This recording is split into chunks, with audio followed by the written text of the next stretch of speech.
prepared to give a speech. Typically, a speaker needs an audience. Better than gold. Are we ready? Don't be nervous. How many of you have ever had the dream of becoming an Olympian? I know I have, and I'm sure Wilma Rudolph was too. Wilma Rudolph is remembered as the fastest woman in track and field and as an inspiration for many because of her great accomplishments, such as staying alive, becoming a basketball star, taking bronze in the 1956 Olympics, and in 1960 becoming the first African American to win 3 gold medals at the Olympics. Wilma Rudolph was remembered for many things, but her greatest accomplishment was staying alive. Wilma Glodine Rudolph was born on June 23, 1940 in St. Bethlehem, Tennessee. She was the 20th of 22 children. She was born premature at 4.5 pounds.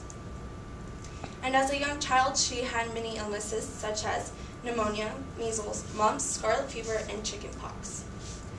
That was because in the town there was still segregation going on and they weren't allowed to go to the town doctor. So with these illnesses, she just kept getting more and more because she wasn't getting treated. When she was 10 years old, her leg became very deformed and her ankle became weak. She was diagnosed with polio in her left leg. There is no cure for polio. But as a young child and having a dream as an Olympian, and you're told that you will never be able to walk or participate in any kind of sports, you kind of just shut down. But she didn't.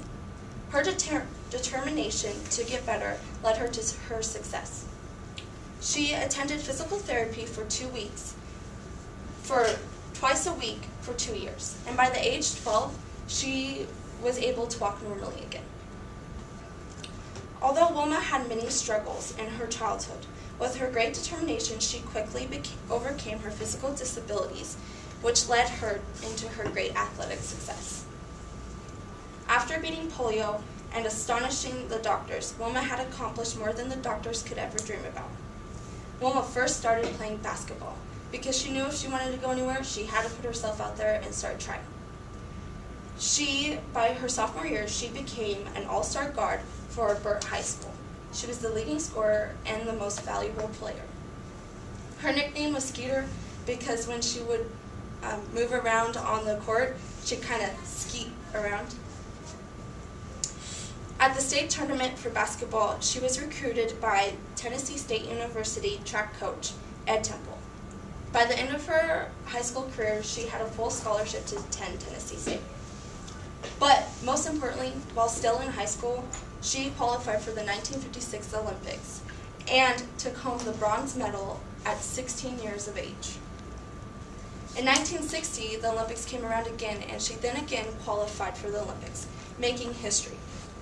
She took home 3 gold medals in the 100 meter, 200 meter, and the 4x100 meter race. 11.0 seconds for the 100 meter, breaking Olympic records. 23.2 seconds for the 200, breaking Olympic record. And breaking world record for the 4x1 team, 44.4 seconds. Making history for African Americans and everybody around the world. Her awards after the Olympics include the United States Athlete of the Year in 1960, the Associated Press Woman Athlete of the Year in 1960, Black Sports Hall of Fame in 1980, and the U.S. Olympic Hall of Fame in 1983. Overall, Wilma Rudolph's life was about achieving against the odds, which led her achievements to be the most celebrated athlete of all time. After the Olympics, she returned home and left a legacy. Wilma had become a celebrity, and when she returned home, she had a homecoming parade with the first ever documented integrated event with both whites and blacks.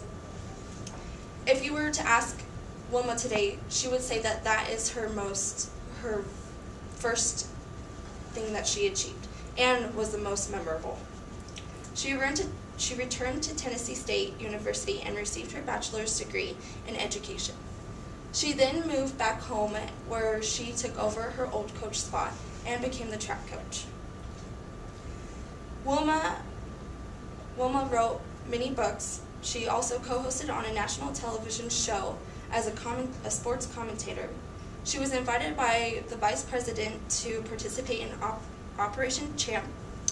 And probably the most memorable, she created her own foundation called the Wilma Rudolph Foundation, which helps young kids like her achieve their dreams.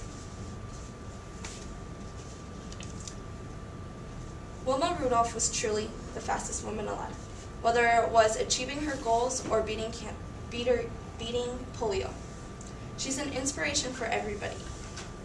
However, her inspiration will forever live on because she died on November 12, 1994.